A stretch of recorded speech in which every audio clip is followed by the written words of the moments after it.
Welcome to Novara Life. I'm Michael Walker and I'm joined by Helena, aka No Justice MTG. Hello, how are you doing? It's good to be here, as always. Looking forward to the show tonight.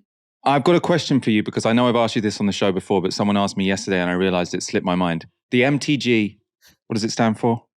It stands for Magic the Gathering. So people who don't know, it's a trading card game. In good news, I actually qualified to play on the professional tour. So I'll be flying off in January to wherever that is because they've not announced it yet. So I'm semi-professional, I guess you could say. Wow. That's not you getting poached though, is it? You're still going to be available for Novara Live co-hosting? Oh yeah, absolutely. I can multitask. Fantastic. Coming up later tonight, Starmer has appeared today at the Trade Union Congress, the first Labour Prime Minister to do so in 15 years. We'll be hearing from the General Secretary of the Communication Workers Union, who, as you can imagine, is also there. And the government have started releasing, or prisons have started releasing, some prisoners on an early release scheme. This was announced a few weeks ago, but the first people are now leaving prison. Do stay tuned for all of that. First, we will be talking about that vote on the winter fuel payment. MPs have voted to cut the winter fuel payment to millions of pensioners. But the House of Commons vote was not without disquiet from Keir Starmer's own backbenchers. While only one Labour MP, that was John Trickett, voted against the government, 53 abstained, making the victory a somewhat hollow one for the government. The number of pensioners receiving the benefit will now fall from around 12 million to just 1.5 million. So it's a very big drop, with the payment restricted to those in receipt of pension credit or certain other means-tested benefits. Labour MP Rosie Duffield told Sky News why she abstained. Because I've sat opposite the Tories for 7 years, behind my colleagues like Keir Starmer, and we've called for an end to austerity, an end to benefits caps, an end to cronyism, an end to privatisation, and our slogan for the general election campaign was change. It's starting to sound a lot as though our slogan should have been the same, because we're doing the things that we fought against for so long, and I can't, in all good conscience, vote to make people poorer. That was quite cutting, I suppose, wasn't it? Abstaining means that you're sort of taking this middle ground. Obviously, in the past, as we'll get on to, people have been suspended from the party for voting against the whip. Abstaining means you're on safer ground. But those were quite harsh words, I think. The debate that came before the vote was pretty ill-tempered. Kicking it off was Work and Pension Secretary Liz Kendall, who gave a familiar explanation for why their government was imposing the cut. Now, members opposite don't want to be reminded of their record and the state they left the country in. But their economic failure and reckless decisions left a £22 billion hold in the public finances this year, a £6.4 billion overspend on the asylum system, a £2.9 billion overspend in the transport budget, new roads, hospitals and train stations announced as their policy but not budgeted for, one unfunded commitment after another, and the reserves spent 3 times over, spending like there is no tomorrow with no thought for the consequences today. Was anyone else completely distracted by the size of those glasses? Bit of a dead cat there, maybe. It's bad news. You've got to deliver. Wear some ginormous glasses and hope that people are distracted. It worked on me, I suppose, for my sins. The cut to the winter fuel payment is expected to save the Treasury just £1.3 billion this year, but the extent of the impact on those pensioners is not fully known. That's partly because the Labour government refused to publish their impact assessment of the cuts until after today's vote had taken place, slightly strange ordering. But the Joseph Rowntree Foundation have suggested that the cut will push an extra 100,000 pensioners into poverty. Labour MP Rachel Maskell abstained from the vote, giving this reason in the House of Commons. The public health evidence is so clear. 2.1 million pensioners living in poverty. That was our inheritance. But we have got to protect them every single day. They make the hardest budgetary decisions, harder than those of the Treasury, where there are choices. They have no choice. They have to put a roof over their head. They have to pay for their food, and they have to pay for their heating. And we know that now those sums aren't adding up, and we're getting the letters coming in. We're looking at the figures that our constituents have to look at every single day, and they're scared. And they're telling us they're frightened because they won't switch the switch, because they know if they do, they will have bills that they cannot pay. And we need to protect those very vulnerable people. While blocking the payment for most pensioners, the government is also trying to get more people who qualify to sign up for pension credit. According to the Department for Work and Pensions, some 800,000 pensioners who are entitled to the benefit are not currently claiming it. But charities for the elderly have said the barriers to claiming the credit are too high. Pensioners need to fill out a 22-page form answering 243 questions. That's a lot of questions to get your pension credit. It takes more than 2 months on average as well for the application to be processed. So making this announcement just before winter was probably not a great move. Now, MPs today were voting on a motion to block the cut tabled by the Tories. So the Tories had the initiative here. This was Shadow Work and Pensions Secretary Mel Stride tugging at the heartstrings. So can I, Madam Deputy Speaker, now rather more gently, rather more quietly, make an impassioned plea to those sitting opposite? Look to your conscience. These measures, you know in your heart, no, I will not give away. You know in your heart that these measures are wrong. You know in your heart that the party opposite has broken their promises, and that these measures are going to lead to untold hardship for millions of elderly and vulnerable people right up and down this country. You now have an opportunity to join with us and put a stop to it.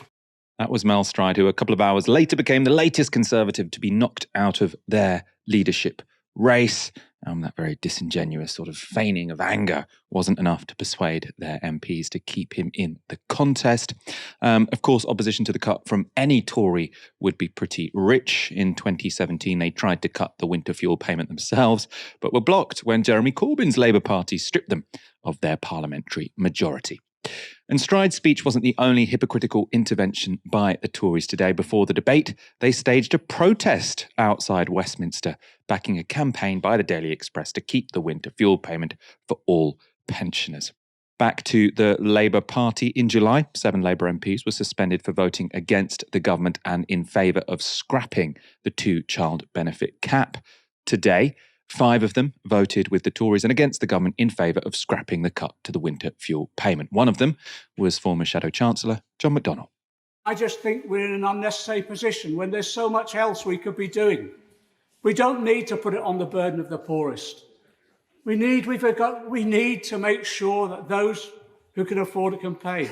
So it means bringing forward redistributive tax measures, equalising capital gains tax, tackling the corporate tax relief issues that we have to confront, making sure that actually the city pays its way with a financial transaction. We don't have to be here.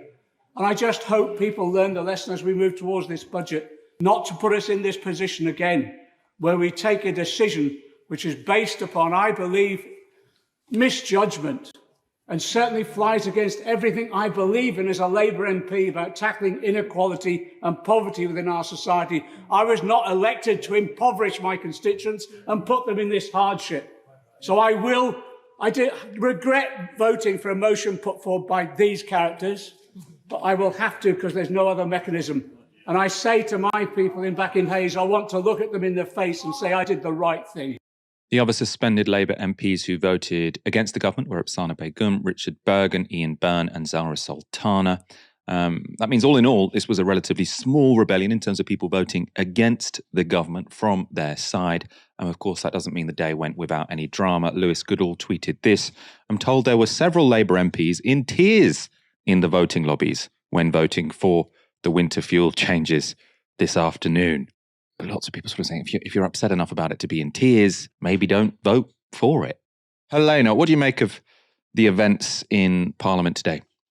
I mean, that last quote is very funny to me. They are literally doing the meme of the Labour right. They do what the Tory does, but they look very sad about it when they end up doing it, right? It's really kind of hollow in terms of that reaction. But I could write an entire essay on the ramifications of this. So this kind of incredible political fumble that they've made, completely self-inflicted, essentially to reheat 10-year-old policy. Because remember, of course, Rachel Reeves was the one who put forward this in 2014 as how they could be seen as trusted with the nation's finances, not seen as the party of welfare anymore, as a way of them having their deficit reduction plan put forward before the 2015 election.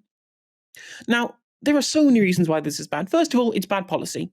The winter fuel payment being means tested is bad policy. Means testing is bad regardless. I think I firmly, as a progressive, believe in universalism. But even then, even if you wanted to means test it, the cutoff point that they have done is clearly going to impoverish people. Joseph Rowntree Society, or Foundation, clearly have identified this. Very funny to me that somebody who I previously very much respected, Mietta Fanbale, was behind the reporting on their own findings over the impact of this, which they then didn't want to do before the vote. Very, very cynical from someone I clearly respected quite previously. And on top of this, you could make it universal and then increase taxation on those who don't need it, so that then it returns back to the exchequer and nobody would fall through the gaps, or nobody would be undermined by the means test who actually does need that to be able to heat their homes in winter. Rhetorically, it's terrible for the party as well. It rhetorically has pitted what they have spent money on. They deliberately framed this as the £22 billion quote-unquote black hole, which included their political choice to acquiesce to the recommendations of the independent peer review bodies over public sector pay. They've done this all at the same time. So it's been very easy for people on the right, for right-wingers, to say, well, clearly they are taking money away from pensioners and giving it to the union barons. So which is rhetorically terrible. This is a rhetorical failure of gigantic proportions, because instead of being painted as a necessary way of fulfilling the rest of the black hole, which most of it is cuts in capital expenditure anyway, outside of the Home Office overspend, it allowed them to frame it not as a Conservative Party failure, but as a bad choice made by the Labour Party. And this is terrible strategy as well in terms of how they frame themselves as a political party. There's no appetite for austerity. People are sick of austerity. People are absolutely sick of this stuff. There wasn't an appetite for it in 2019. Boris Johnson didn't run an austerity campaign in 2019, and Sunak failed at the last election because him and Hunt didn't put forward an anti-austerity package when they were elected on one in 2019, when they took over the leadership from Boris Johnson and Liz Truss. So there is no appetite for this. Like, the people at the top of the strategy of the Labour Party, people like Pat McFadden, people like Morgan McSweeney, they pride themselves on being the faces behind the scenes who are going to be the strategical geniuses to turn Labour into the natural party of government. Any look at the last 2 months of the way in which Labour have governed so far can disabuse you of that notion. Like, this is ridiculous strategy, because not only that, it's allowed the Conservative Party of all people, to paint themselves as the compassionate one nation Conservatives who fully believe in the ways in which that we want to help the impoverished. And it's terrible that Labour are taking money away from impoverished pensioners. The absolute barefaced cheek, the temerity of Mel Stride to get up into the Commons and say, look into your heart and you'll see the right way, when his last action, or one of his last actions in the Department for Work and Pensions when he was in government as a cabinet minister, was to try and slash the welfare budget, and he put it on the backs of disabled people, trying to force people with mental health problems to go back into work they clearly weren't able to do. The most draconian things I've ever seen, a time in which that political party had been reprimanded by UN special rapporteurs that we were violating the human rights of the disabled at the same time. So for the Labour Party strategists to essentially allow the Conservative Party to rebrand themselves as being compassionate again after what they've done for 14 years, honestly, it beggars belief. It really beggars belief. Some leading economists are arguing that opposition to the fuel payment cut might be slightly overblown. Paul Johnson from the Institute for Fiscal Studies tweeted this. 2 facts re winter fuel allowance. At £200, it's same in cash terms as in 2000, so a real terms cut of 45%, slow drift into irrelevance, and 2, pensioners much better off than they were then, poverty rate down from 26% to 16%, median income up 38%, only up 19% for non-pensioners. So he's making the argument, I don't think the entirely unreasonable argument, that one, the winter fuel payment isn't that huge, It used to be worth twice what it was when it was introduced in 2000. And the key context when it was introduced by New Labour is that then pensioner poverty was much higher than poverty among other sectors of society. Now, actually, relative to other sectors of society, pensioners do okay. That doesn't mean there won't be a significant number of people falling through the cracks, of course. Let's go to an even more famous boffin, though, who has come out against Keir Starmer. Genuinely, I don't understand why they've done it. I do understand why you wouldn't pay the wealthy pensioners, but to go from, I'll be one of those in 2 years' time. So I wouldn't need the winter fuel allowance payment. But to go from 12 million to less than 2 million pensioners receiving it is just way too low. And I'm shocked by it because they could raise that money in so many other ways, including, for instance, private equity managers. All of this is kind of in the book, really. So, for instance, a few years ago, in one tax year, 255 private equity managers earned, very much in inverted commas, £2.7 billion between them. And they didn't pay 45% tax, as every employee who's earning a decent amount of money would pay. They have a special arrangement with HMRC at 28%. Now, that could instantly generate another 600-700 million. So what do you think Keir Starmer should do now? Right, we've seen. Well, I think he should apologise. You think he should apologise? I think I absolutely do. Carol Vorderman was a very big campaigner, really, for Labour before the elections. She's already disappointed at Keir Starmer and saying he should apologise to pensioners, which is quite strong, really. Helena, I thought that argument she made about sort of means testing being okay. So lots of people sort of on the internet and lots of policy wonks sort of saying, there are a lot of millionaire pensioners that don't really need to get this 200 or 300 quid. So a bit of means testing wouldn't be too objectionable. But going straight from 12 million people to 1.5 million people, clearly there's going to be a lot of people who are struggling, who are going to miss out. How do you sort of take that argument from her? I mean, I just think that it makes it far easier to ensure that no one falls through the cracks by taxing it back from those who don't need it, because you already have the administration to be able to administer that tax rather than having to continue doing the means test. If you make it universal and you just claw it back from those by an increased tax threshold on those who do earn a lot, you avoid all of the problems with having to go through the means test in the first place, and potentially having to look through, having to understand if people are claiming it fraudulently and then going after them if they do. It makes it much more simple to me if you just say, look, if we tax the richer pensioners more, they still get the winter fuel payment. That's a wash as far as they are concerned. And yet we still have the entirety of our pensioners covered, regardless of how much they earn, because we know that we've created a broad spectrum in terms of how people get paid out. Because regardless of where you set that means test, and you could grade, I suppose you could have a grading on the means test to ensure that there's not this cut-off point where people who are like £1 above the pension credit are getting less than people who do receive pension credit, which makes no sense to me. What's interesting to me, though, with the way in which she's talked about this is that it's like that she's not paid attention to anything that the Labour Party have said throughout the entirety of the election period or for the years before the election as well. There's this real buyer's remorse going on. People saying, I didn't vote for the Labour Party to get rid of the winter fuel payment or to put pensioners into poverty. And I'm like, did you not listen? Did you not hear? When Rachel Reeves was banging on about fiscal credibility and sticking to the fiscal rules and ensuring that they weren't seen as turning the spending taps on, Liz Kendall in her statement there saying, well, the Conservatives are terrible with the economy because they spent too much money. When actually, you do need to spend money to have good governance. It's just spending the money in the right places rather than spending no money. And then she says, oh, well, they could be taxing financial transactions or private equity bosses, or we can have taxation on a lot of these bigger companies or whatever. But they've obviously ruled a lot of these things out.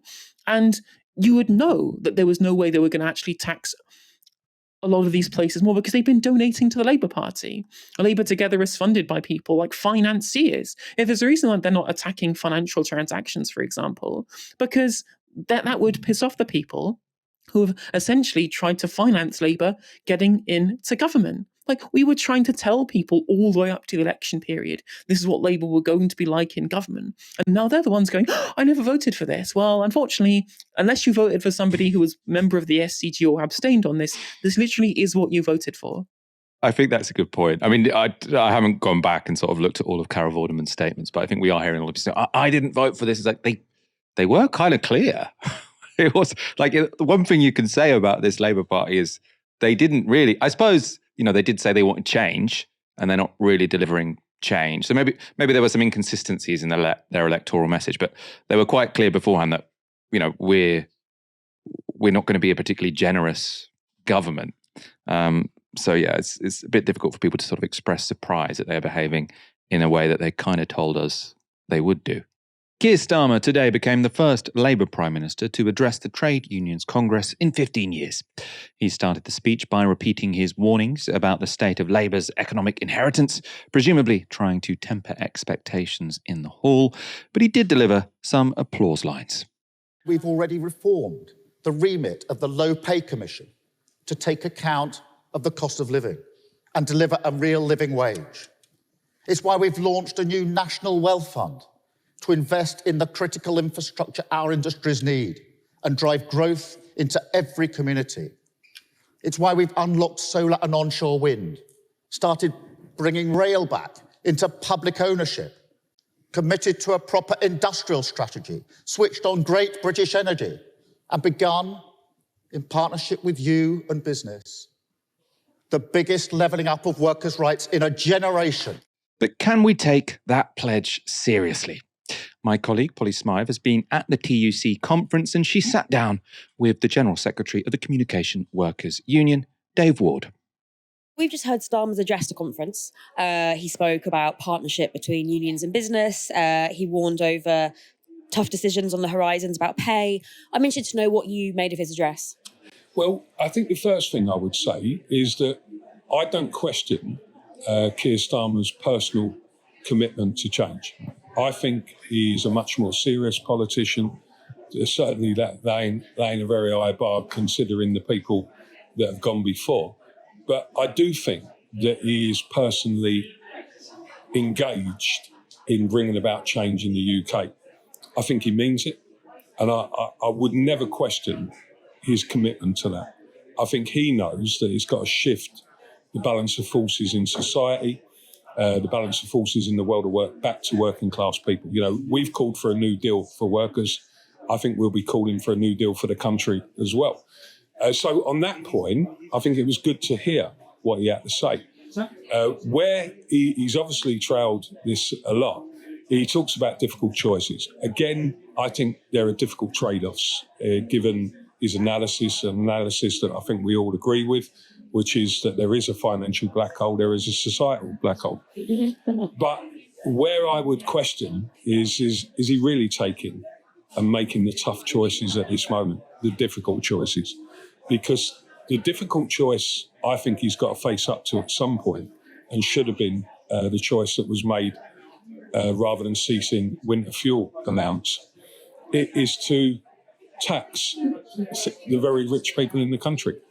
It is to change the whole basis of how society operates so that the economy, when it does grow, a lot of people, even when it grows, think it's rigged against working class people. And I think it is. One of the questions on the floor to Starmer earlier was about his refusal to scrap the two-child benefit earlier in the year. What did you make of his decision to suspend the 7 MPs who did vote to scrap the cap? Well, we was vocal at the time. The line that we like to take is not to be kind of drawn in every decision that's made as though there's a fundamental sort of, it's all going wrong and we've only had a Labour government for a few weeks. But what you can't avoid if you represent members and working people is that if he does something right, we support it. When he does something wrong and when the Labour Party does something wrong, we oppose it. So we were vocal on that issue. We support all of the 7 MPs who have been suspended. They shouldn't have been suspended. I do think there's a wider debate here, though, about how the left respond to the development of a Labour government. I think there's a debate for trade unions within that, a debate for the parliamentary Labour group within that, because actually what you can't question is people's principles and values.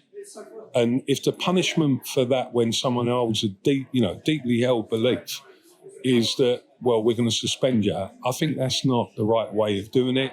It's not going to end well. I was wondering if you could talk a little bit more about the New Deal for Working People, what it is, how it came to be, and the role that the union movement has played in getting it to this stage. The New Deal for Working People didn't come from Labour. It came from the trade union movement. What we then did was took it into the Labour conference and pushed and all of our influence that we can use because we have political funds.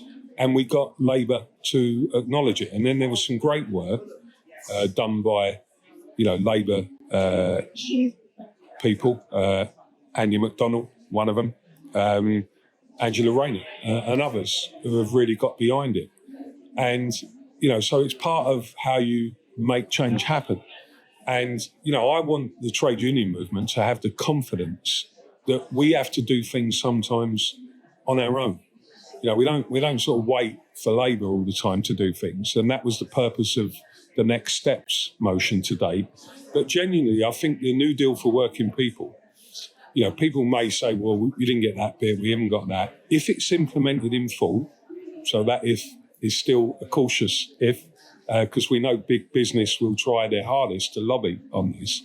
But it does represent, by any standard, the biggest change and the biggest offer to working people that any Labour government's put forward in decades. That is a fact.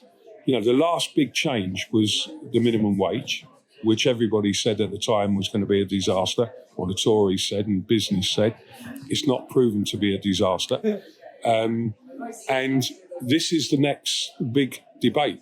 When you were speaking earlier about collective sectoral bargaining, I was sat on the press bench at the back, and I'd say it was maybe about half full. Keir Starmer arrived, and it was absolutely groaning. And the second that Starmer finished speaking, it emptied out. Do you think, following on from Hot Strike Summer, where there was lots of press attention on trade unions, that unions still get the coverage that they deserve? Or do you think that actually people want to talk about unions, but often only in reference to the Labour Party? All the mainstream media are looking for the row, the first row that you can drive a wedge between trade unions and the Labour Party. Fortunately, organisations, media organisations like Novara give us a better opportunity to talk about things.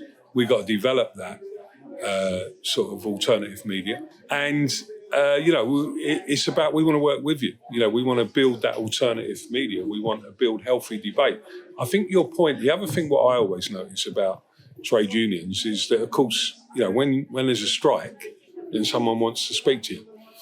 What they don't want to talk to you about is what it's really like in the world of work at the moment, and what's your ideas and your strategies to improve things, where we could more than hold our own with many of the employers who get a lot of coverage.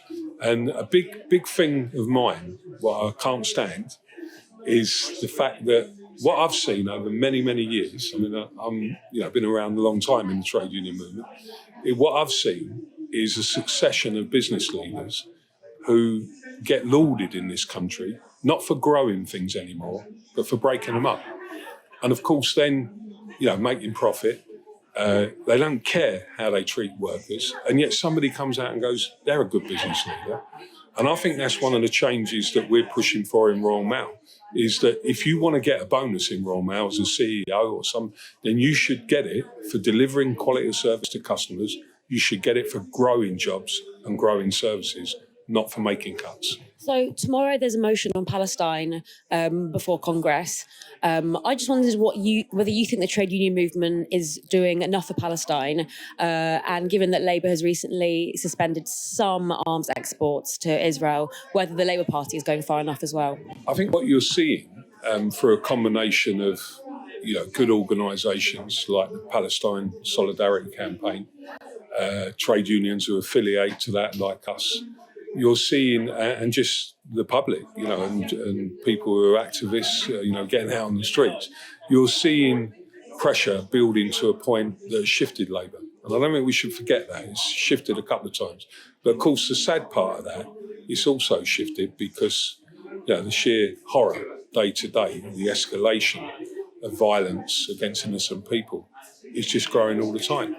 Now, I think we can do more, but equally, we have to win our members over to those debates. If you want to get people into the right place to build that pressure, and I think the motion tomorrow calls for, some sort of workplace action.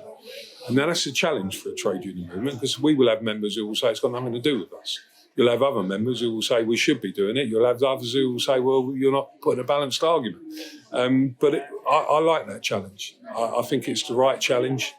I think it's a role for trade unions, if you believe in international solidarity of working people. Anybody anywhere in the world who's being put on and exploited, killed, having to suffer violence to the extremes that we're seeing in Gaza, you have to support those people. And you do that wherever it is. It's not about taking sides in some ways, it's about doing what's right. And if you do things right, you make progress. So, we should up the pressure. How you do that, again, it ain't going to be easy, but, they wouldn't be put in the motion if they weren't serious about it. 1,700 prisoners were released early today after serving just 40% of their full sentences. The policy is a response to prison overcrowding and was originally planned by the Conservatives. But the right-wing press are still having a field day trying to pin the issue on Keir Starmer. This was a headline from the Daily Mail. "I'm a lifelong Labour voter now. Drug dealer 20 hails Keir Starmer. Freed convicts are sprayed with bubbly and one insists, I'll be a good boy," as 1,700 inmates are released early. And then you've got, they really are sort of packing the newspaper with it. Read more, everything you need to know about Labour's controversial plan, which was actually the plan of the Conservative Party. And then read more, the prisoners who could be free men today under Labour's plans. And then they want you to email them if you know any of the inmates. So I suppose they can do a bit more muckraking. GB News also stationed a reporter outside Wandsworth Prison who captured celebratory scenes of those gathering to welcome freed prisoners. Has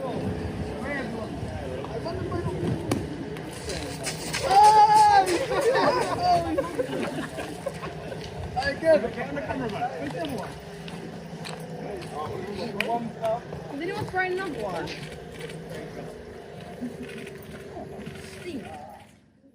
Now, I should be clear, I don't think there's anything wrong with friends coming to welcome someone when they're released from prison. They've done the time. Hopefully those friends can try and keep their newly free friend on the straight and narrow.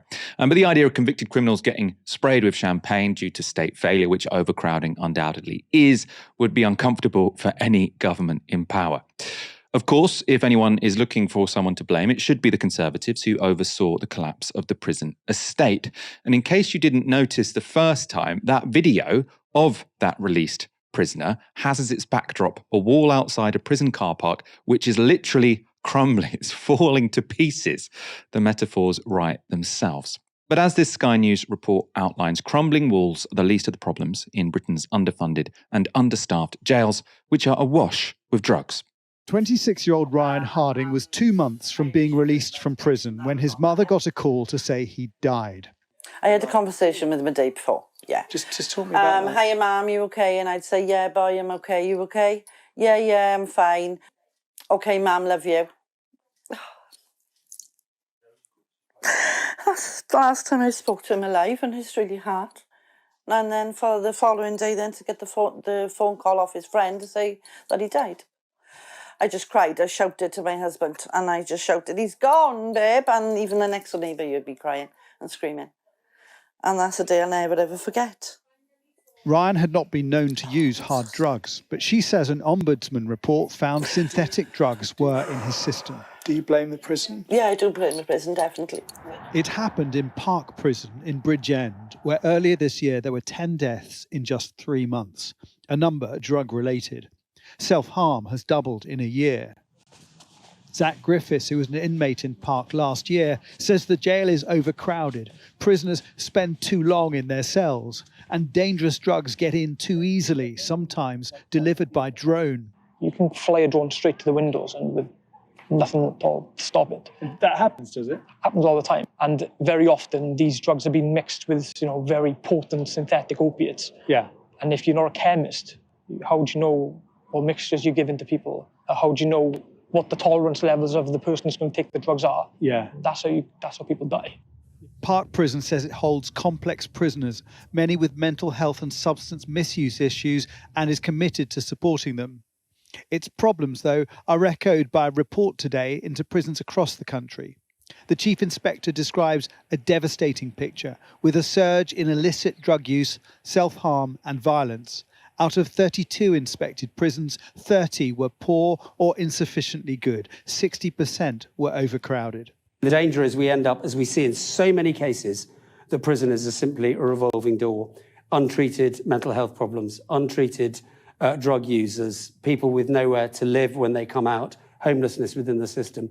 And that, of course, just creates more victims of crime. There's so much in that clip there from Sky News. You saw how the crisis in our prisons is affecting prisoners and their families, a tragic death there. And then at the end, a point from the prison's inspector sort of saying, this is also, as well as being a tragedy for those inside and their families, this is a tragedy for society at large, because obviously if you go into a prison which is overcrowded, understaffed, awash with drugs, you're probably not going to come out in a position to improve your life or get your life back on track. And this all leads to the question, will this new wave of released prisoners go on to create even more crime? Well, on average, 1 in 4 prisoners go on to get caught reoffending within a year. That's mostly for theft, but victims of violent crime have also been left concerned by this early release scheme. The Times has spoken to a woman who escaped a knife attack from her ex-husband, who is now eligible for early release. Labour had intended to exclude domestic abusers from the early release scheme, but there is no single offence for domestic abuse. The government therefore exempted only those convicted of offences specific to domestic violence, such as coercive control, non-fatal strangulation and harassment. This is the key bit. The abuser in question here was convicted for broader offences, namely threats to kill and assault, occasioning actual bodily harm, and has slipped through the net. So Elizabeth Hudson, she's the woman who survived the man's attack, told The Times this. What people don't understand is those release dates are so important for victims. First of all, it took nearly 2 years from the attack to his sentence. That was hanging over my head. Then you get this respite period when you get time to breathe because I know he's locked up. I can start getting on with my life. And then out of nowhere, me and the kids get this news. It's unbelievably cruel. For abuse victims, it's horrible to not be in control of your life.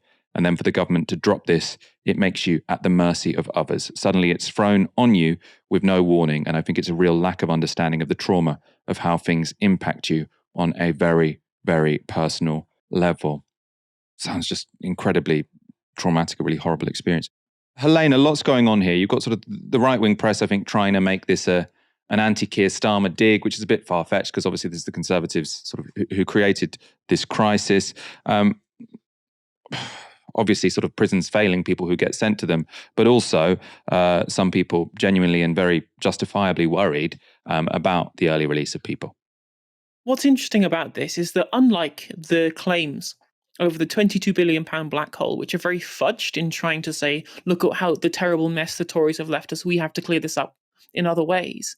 Whereas when it comes to the failure in terms of capital investment in the prison system in this country and the gigantic catastrophic failure that we've had for 14 years, as you said in your segment there, you can only blame the Conservatives for this. And I think the Labour Party, whilst going really hard on the macroeconomic standpoint, they've clearly not gone hard enough on the Conservative Party, because that would mean taking a very specific anti-austerity stance and saying you should have done capital investment, you should have been borrowing to be able to actually build more prisons to increase our capacity, that had clearly been not there for year after year after year after year.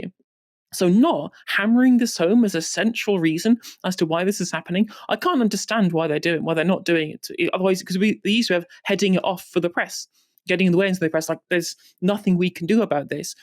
We can't just build prisons overnight. And there is a clear problem that we have of trying to house new people in those prisons too. So to try and say that, oh, well, this is a Keir Starmer problem, it clearly is not, it clearly isn't. And they also have another excellent get-out clause for this as well politically.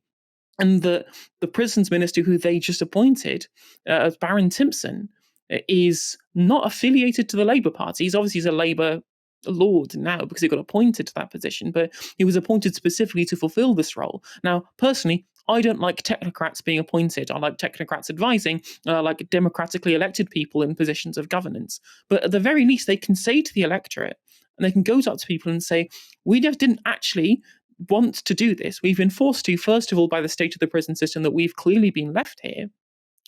And of course, we appointed somebody who's an expert on this, who's not affiliated to our party, who's told us this is what we should do. This is actually an expert opinion that we have taken in the round, rather than something that we've done as our kind of political hobby horse here. And that's a really good way of making it less your problem and more the only solution that's relevant. Because I think we do need to release people earlier from prison.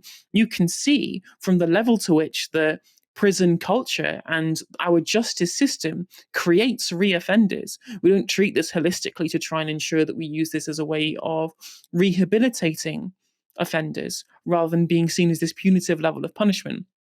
This is going to take a long time. We're a very authoritarian country when it comes to justice policy, and I don't think that's changing anytime soon. But it's clear to see from the rate at which people do reoffend very quickly, from the rate at which that the prison system does create cyclical criminality. If we don't change our approach to justice policy, and if we don't change our approach to how we actually finance the infantry of the prison system, we're going to be left in a really awful position where people might fall through the cracks and get released early when they shouldn't be, or this scheme where we're going to have to send prisoners over to Estonia. They have a better country in terms of the ways in which that they're keeping up with living standards and not doing austerity has meant they've not had the crime problems that we have, and they have loads of prison space because people reoffend less over there. And so this is clearly a bombshell that's been placed in Labour's lap they have to deal with. But their approach to how they've narrativized this to the public clearly leaves a lot to be desired in what I think has been broadly a good way of dealing with it, just handled poorly in terms of optics. I think the reason we haven't seen much of James Timpson, so he's the guy that they sort of hired as the prisons minister. He's an impressive guy. So he runs Timpson's, which is the place where you can get your keys cut, which employs lots and lots of ex-convicts and is very effective at sort of making sure they can sort of restart their lives in a productive way and don't end up going back to jail. I think the reason they're not putting him front and center is because he is associated with the kind of prison reform whereby you want to lower the number of people in prisons. He said a third of people shouldn't be there. And they want to depoliticize this release. They want to say this isn't to do with any kind of liberal ideology we have. This is purely because the Tories have given us no other choice. And it is, I mean, we're on the same page here, Helena. With the winter fuel payment, the Labour Party did have a choice. With this early release, I don't think they did. Which is why actually the Tories, I mean, some of them have been some of the leadership candidates have now come out and attacked the Labour Party for it. But many of the people who sort of were in government have bitten their tongue because it's so obvious to them that this was a Conservative problem. And indeed it was a Conservative plan. Which just reminds me, where's Rishi Sunak? I just suddenly remembered that Rishi Sunak exists and he is still the leader of the opposition. And maybe he has been in Parliament and I just haven't noticed it, but he seems to be AWOL as far as I'm concerned, as far as I've been able to tell. The bodies of 19 Palestinians have reportedly been recovered from the site of an Israeli airstrike in al-Mawasi. Now, the tent camp had been declared a safe zone by the IDF, but witnesses say it was hit by at least 4 missiles overnight. The missiles left 3 craters in the camp, burying more than 20 tents. At least one of those craters appears to be around 9 meters deep. The Gaza Civil Defense has reported that, quote, entire families disappeared in the Mawasi Khan Yunis massacre under the sand in deep holes. Overnight, rescue workers and residents tried to find missing people, combing through the sand of the craters with garden tools and their bare hands. Other footage taken at the scene shows rescue workers retrieving body parts, including what appears to be a human leg. The attack has left broken tents and belongings thrown across the site. The Gazan Ministry of Health has reported that at least 60 people were wounded in the attack. They add that a number of victims remain under the rubble, under the sand and on the roads. Now, the Gazan Health Ministry had initially reported that 40 people had been killed in the strike. They later downgraded that figure to 19 based on the number of bodies that have so far arrived in nearby hospitals, but they've warned that figure is likely to grow. The Al-Mawasi humanitarian zone is located on Gaza's coast west of Khan Yunis. Over the past few months, repeated Israeli evacuation orders have shrunk the area of the camp, while displaced Palestinians have continued to arrive. According to the UN, there are now around 34,000 Palestinians squeezed into every square kilometre of the zone. That makes it amongst the most densely populated areas on Earth. Palestinians across Gaza have been repeatedly urged to relocate to the zone, but this isn't the first time the IDF has bombed them after they moved there. In July, Israeli airstrikes on Al-Mawasi killed 90 people and injured 300 more. At the time, the IDF said the strikes had killed Mohammed Deif, the head of Hamas's military wing. That has never been confirmed, with Hamas claiming he's still alive. There have been 4 other air assaults on the camp since its designation as a safe zone last December. According to the IDF, the most recent strikes were, quote, precise and intelligence-based and targeted at a Hamas control center in the camp. They also claim to have killed 3 Hamas fighters involved in the October 7th attack on Israel. Hamas denies that any fighters were present at the scene, and the size of the craters left at Al-Mawasi appear to be the result of heavier munitions, perhaps from amongst those supplied by the US in recent months. According to the Israeli government, it's received more than 50,000 tons of arms and equipment from the United States since the war began. And the US completed its 500th air delivery of weapons to Israel just last month. One of the men responsible for that unfettered flow of bombs to Israel is US Secretary of State Antony Blinken. And on the day of Israel's latest strike on Gaza's humanitarian zone, he's been in London meeting Foreign Secretary David Lammy, where he said this about the US's commitment to peace in the region. From day one, our purpose has been not only to make sure that Israel can effectively ensure that October 7th never happens again, but also that the conflict doesn't spread. And we're intent on that. But the longer all of this goes on, the greater the risks of just that happening. So I think for Israel, clearly for the Palestinian people, and especially Palestinians in Gaza, who desperately need this conflict to be over so that they can get the help that they need and begin to rebuild their lives. For every country in the region, the interest is clear. I can't speak to what's in the mind of Mr. Sinwar and where his interests lie. He will have to make those judgments for himself. But we remain resolute in working to bring the ceasefire over the line because it would open up so many more positive prospects. It's so just grimly disingenuous, isn't it? Sort of talking about, and more than anyone, it's the Palestinians who are suffering in Gaza. They're being bombed by the weapons you sold the state who's doing the bombing, right? You can't stand up there and say, oh, I feel so much for these people. We're trying to bring this to an end. We're trying to win a ceasefire while you are the one arming the main belligerent. Helena, what did you make of Antony Blinken's visit to London today? Again, I have to echo your sentiments here. It's just, they keep trying to pull the wool over people's eyes. All we need to do to be able to get ourselves to a position of having a peace deal is just people talk. If all we do is talk, somehow we'll get there. It's interesting now that the press in the United States and to an extent here as well have actually started reporting in earnest that it is Israel who keep collapsing these peace talks. So for Blinken to come here and say, we want to make sure that we actually get a ceasefire deal to stop the people dying in Gaza. And I'm like, well, first of all, it's Israel who are the ones who are scuttling these peace talks, and they have done many occasions. There have been a couple of times where Hamas have changed things last minute in terms of the ceasefire agreement, but these are few and far between in comparison to how Israel have approached having these talks over a ceasefire, because of course Netanyahu doesn't want one. If we have a ceasefire, it's the end of his premiership. It's his government crashed down. He might end up going to jail. And so the only way that Blinken can, in earnest, come here and say, we actually want to push towards a peaceful settlement, is by taking material actions to force the hands of the Israelis in this instance, which means, of course, stop selling them bloody weapons. Stop giving them political and diplomatic cover. Like, these people don't respond to rhetoric, they respond to action. Even small actions like the UK took in removing a very small amount of arms licenses. It was so much of a slight that Netanyahu was still mad, even though it was 8%.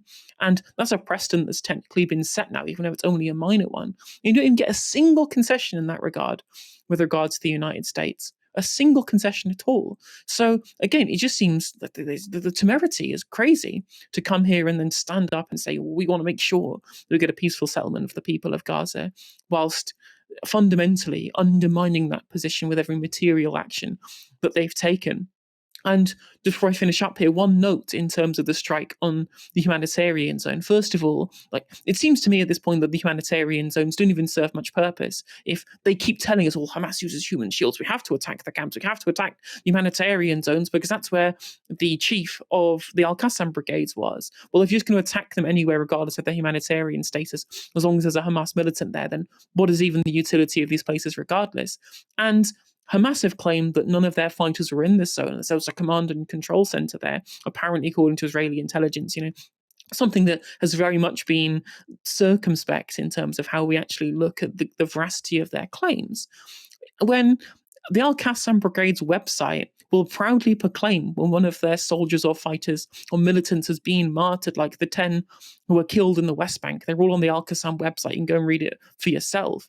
Yet they haven't claimed anybody in these attacks on the humanitarian zone. So I don't believe a word of what Israel is saying about this. I don't think many people do at this point in time. Although I suppose these American officials sort of pretend that they do, because otherwise they would be admitting to being complicit. Thanks, Elena, for joining me tonight. Been an absolute pleasure, Michael. Looking forward to next time. And thank you, everyone, for watching. Do come back for our show tomorrow from 6 p.m. For now, you've been watching Novara Media. Good night.